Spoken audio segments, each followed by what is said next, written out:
planet is so big and its star is so small that by conventional theory, it may not have had enough time or enough material to exist at all. A world nearly the size of Jupiter is circling a star only about 10% of the sun's mass, and that star is still incredibly young. In other words, we may be looking at a planet that formed by the wrong method? TOI 1227b is a giant exoplanet, roughly 0.85 times Jupiter's radius, orbiting a very small M-dwarf star called TOI 1227. Its year lasts about 27 days. What makes it disturbing to planet formation theory is simple. The star appears to be only around 8 million years old, and standard core accretion says building a gas giant that fast around such a tiny star should be extremely difficult. So this is not just the story of a weird planet, it is a forensic case. One theory says giant planets grow slowly from solid cores that become heavy enough to pull in gas. Another says parts of the disk can collapse quickly under their own gravity, almost like a miniature star formation event. TOI 1227b sits right between those two stories like a piece of evidence nobody can ignore. And honestly, this is the kind of discovery I love because it forces astronomy to stop acting confident for a second. When a planet shows up in the wrong place at the wrong time around the wrong kind of star, you learn more from the exception than from 100 textbook examples. Start with the star. TOI 1227 is a low-mass red dwarf in a very young stellar association. Estimates put its mass near 0.17 solar masses, and its age near 8 million years, based on the 2022 discovery paper led by Mann and collaborators using test observations and follow-up work. That is basically infancy on cosmic timescales. If the sun were a 40-year-old adult, this star would be a baby still learning how to stand.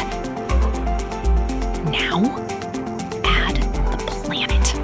TOI 1227b was reported with a radius near 0.85 Jupiter radii, and models suggest a mass on the order of 0.2 Jupiter masses, though the uncertainty is still large because measuring young planets is messy.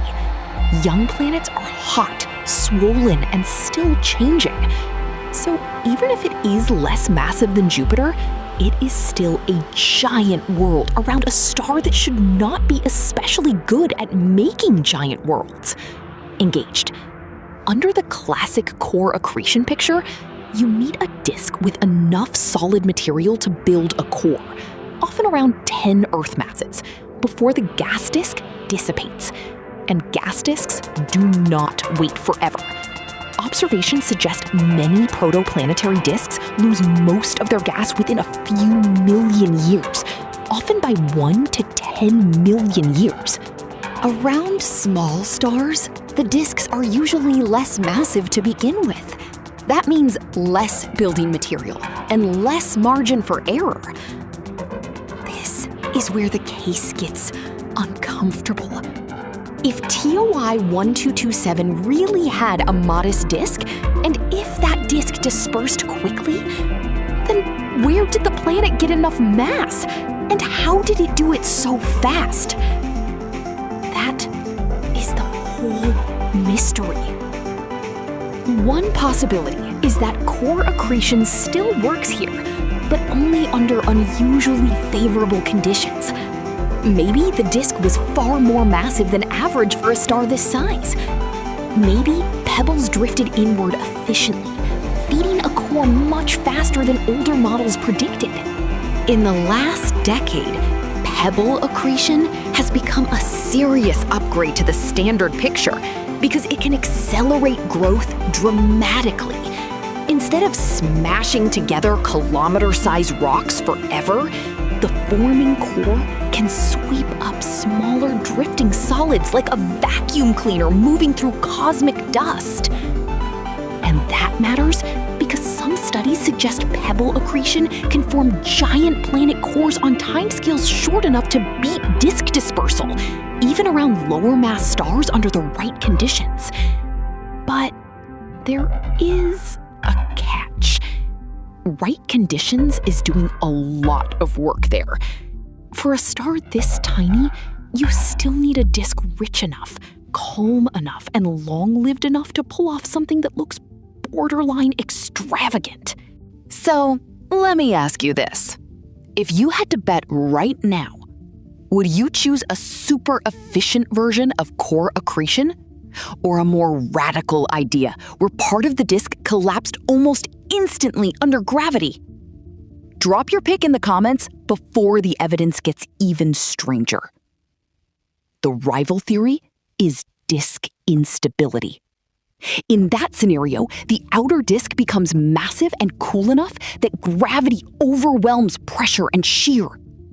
Instead of building a planet brick by brick, the disk fragments. A giant planet can appear fast, maybe in thousands of years, not millions. It is the difference between building a cathedral stone by stone and watching a sinkhole suddenly open beneath a field. Disk instability sounds perfect for a case like this. Fast formation? Check. No need to slowly assemble a huge core? Check. A giant planet around a very young star? Also check. But it has problems too.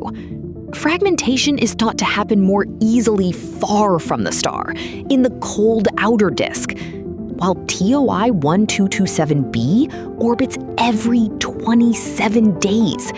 That is close in. So if it formed by instability, it may have had to migrate inward later. And migration is not a minor footnote. It changes everything. Because once you allow migration, you are no longer explaining just one mystery. You are explaining two. How was the planet born, and how did it survive the trip? Through a gas-rich disk, through resonances, through a system that was still dynamically young.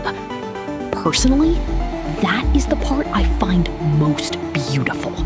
The universe rarely hands us one puzzle at a time. It stacks them. There is another clue hidden in the planet itself. Young giant planets are inflated. Their radius can stay large even when their mass is modest because they are still cooling and contracting. That means TOI 1227b might look more Jupiter-like in size than it really is in substance. In plain English, this could be a puffy adolescent planet, not a full heavyweight champion. That softens the paradox, but it does not erase it. Even a lower density, lower mass gas giant is still a big achievement around a star this small. And the younger the system truly is, the harder it is to hide behind slow processes. Tone shift, building, tense. But wait, there is a more unsettling possibility nobody should dismiss too quickly. What if TOI 1227b is not forcing us to choose between the two theories at all? What if the real lesson is that giant planets around tiny stars are not impossible? We have just been undercounting the weird ways they can form. In recent years, astronomers have found more giant planets around M-dwarfs than older expectations comfortably allowed. They are still rare, but not vanishingly rare. Surveys have hinted that the occurrence rate of giant planets around low-mass stars is low, yet real. And every new case sharpens the tension between theory and observation. One object can be dismissed as an outlier. A pattern is harder to ignore. That is why TOI 1227b matters right now. Tess helped find it. Follow-up observations put it in context, and new instruments, especially the James Webb Space Telescope, can begin probing young giant atmospheres with a level of detail that used to sound unrealistic.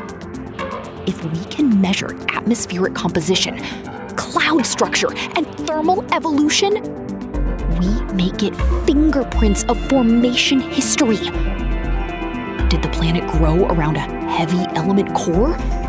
Did it form in a colder region and migrate inward? Its atmosphere may still remember. Astronomers sometimes talk about planets as if they are finished products.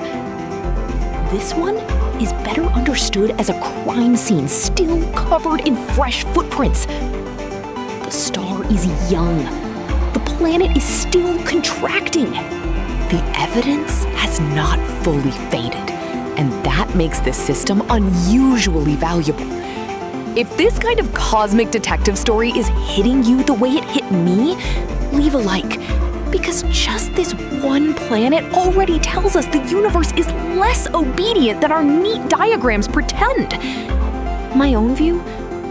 Core accretion is probably not dead here. It has survived too many challenges, and newer versions with pebble accretion are much more flexible than the old caricature.